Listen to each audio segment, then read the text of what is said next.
Welcome back to our show here on Election Tuesday. And, you know, it's funny to think about all of the different ads that are on TV and the radio. You don't hear much positive about themselves. It's all negative, and it creates this fear as if, oh my goodness, if you vote for that person, the sky is falling tomorrow, right? And horrible things are going to happen. Horrible. The one I can't stand is the Disneyland one, and I think the governor race, and it's the one where somebody goes to Disneyland over and over, and anyways, it's a whole other topic. But there's this element of fear that is put into the election because you end up voting for who you want to be less afraid of almost. And Diane Renihan joins us, CFO with Synapse Product Development with 25 years of experience as a financial professional. She is also a frequently sought after speaker on financial topics and an instructor at the MBA program at the University of Washington. So Diane, you see all this fear. And what do you make of it? I mean, there's this kind of a parallel, isn't there, between the fear of the election or who to vote for and then the fear of finances? Yeah, it's amazing. We were talking earlier about people not making investment decisions because, we've got lowest interest rates, low housing prices, and people still don't want to spend money. Fundamentally, why is that? Well, I think we're afraid, right? There's a fear of finance. There's a fear of making decisions because I don't know what's going to happen. So what ends up happening is we do nothing, right? We're paralyzed. And that's why I like teaching financial fundamentals, because it's empowering, right? If we understand how to have business conversations and how to have financial conversations, that gives us power, and then we can make better decisions, right? And then it doesn't have to be so scary. I think you also get what I call the halo effect. So the halo effect is when, as an individual, something differentiates you. So think about in the workplace, right? It's a competitive environment.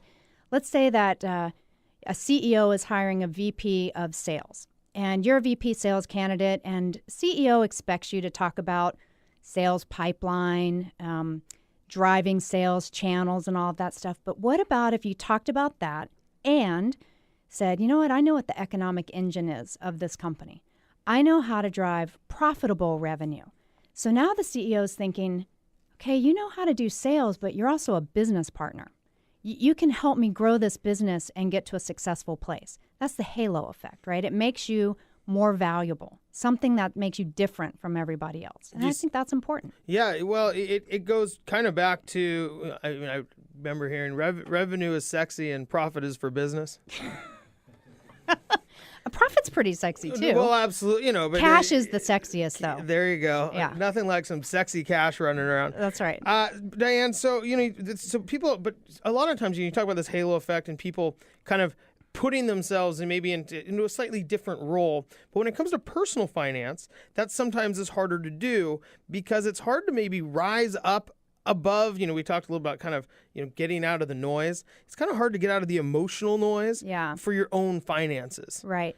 Well, I think the better you understand it, the less fearful it is and the more objective you can be about it, right? So if I don't understand what we're talking about on the business news, or if I don't understand what my real estate broker or my mortgage broker is talking about, then I get really afraid and I just don't want to do anything. One of the things that irritates me so much is financial experts like to talk in these crazy words and acronyms that nobody else understands. Sure. It's the same thing that are behind their names on their business cards. Right. Well, it's like an English lit major who wants to talk in 5 or 6 syllable words just to see, you think they're smart because they have a big vocabulary. Mm-hmm. So why can't we just talk about this stuff in English? So one of my favorite ones, and the real estate professionals will probably appreciate this, why do we have to talk about basis points and BIPs? BPS, an abbreviation for basis points. Basis points just a unit of measurement, means 1/100th of a percentage. Why do we have to say it's 50 basis points? Why can't we just say it's 0.5%? We don't have to make it so complicated. Right. That's why people are afraid. So when you get into teaching this, you actually created what's called a financial boot camp. Mm-hmm. And that seems to, I don't know if basis points versus 1/2 of 1% is involved in the boot camp, but tell us a little bit about kind of what inspired you to create it, because it seems like this is one of those times where people do need to still take control of their own finances, no matter who's in office, because that's not something they can control. Right. Whether you're the CEO of a company or the CEO of your family company, your household, you still have to have this understanding. It was about 10 years ago when I came to the realization that people don't understand what we're talking about, and that makes them fearful. And as a CFO, one of the big things we do every year is go through the budgeting process for a company. And you get down to some pretty tough conversations, and you're sitting across from all these operational executives and talking about, we don't have enough resources to do everything, so we're going to have to decide which projects are we going to do. And as the day went on, I'm getting more and more of the people are either petrified to talk to me or just so uncomfortable. They're like, I can't wait to get out of this room. I mean, you're just reading this body language, right? Sure. So arms crossed. Yeah. And these are people who I've worked with for a long time. I'm friends with, we're comfortable with each other. And they just could not stand this conversation. So the last person of the day that I talked to happened to be vice president of HR. And she had the same reaction. So I said, look, let's just use this as a teachable moment. What's going on? How can I make this conversation better for you? And she goes, you know what, Diane, I'll tell you. You understand everything. We understand nothing. You have all the power, and we're going to lose our budget because we don't know what we're talking about and we can't defend it. And I was like, wow, that was devastating to me. I want people to be able to talk to me as a business partner so I can help them so we can make decisions together. I never realized that they didn't know what we were talking about, but why should they? These are experts in engineering or in HR or in sales or in marketing. Why do we expect them to be financial experts too? But for some reason, there's this weird phenomenon. You get to a certain point in your career, and we just expect that you are also a financial expert. And we talk to you in all these acronyms and things that you just don't understand. So the realization was everything's hard when you don't know how to do it. Well, so let's make it easy. And sometimes if you don't know the vocabulary, it's hard to even discuss what you're talking about. So I watched the show The Voice, right? Yeah. I don't know if you watch it. But they start talking about the whether it's Blake Shelton or the professional artists are talking about these different inflections and what they call, you hit the low register this way or that way. I wouldn't have a clue how to say that. But you kind of jumped up and down when you got to a certain vocal piece, right? But they can, when you can actually explain and verbalize what it is you're talking about, that's kind of that first step. Right. Make it simple. Let's level the playing field so everybody understands at least the basics. So the financial boot camp was really just a way to bring everybody's financial education to a reasonable level. I'm not trying to make people experts.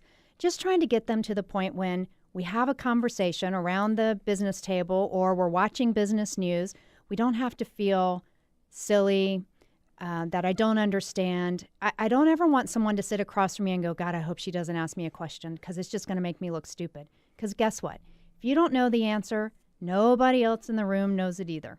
Right. Well, it's true. And it kind of hits on, we are here with Diane Renihan, and Diane, it hits on one of the points of our show is hiring professionals to help you make decisions. Right. Because there is an element of somebody who's maybe a developer at Microsoft or, might make a lot of money, but is by no means, they might know jQuery code. I mean, I don't know. They know some code and they're amazing at it.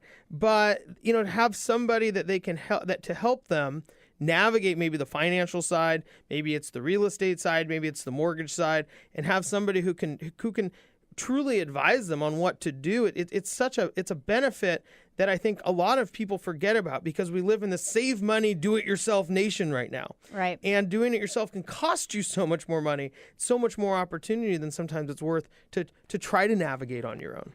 Yeah, I say don't be afraid to ask questions. And if you have a question, everybody else has the same question. Everybody is smart.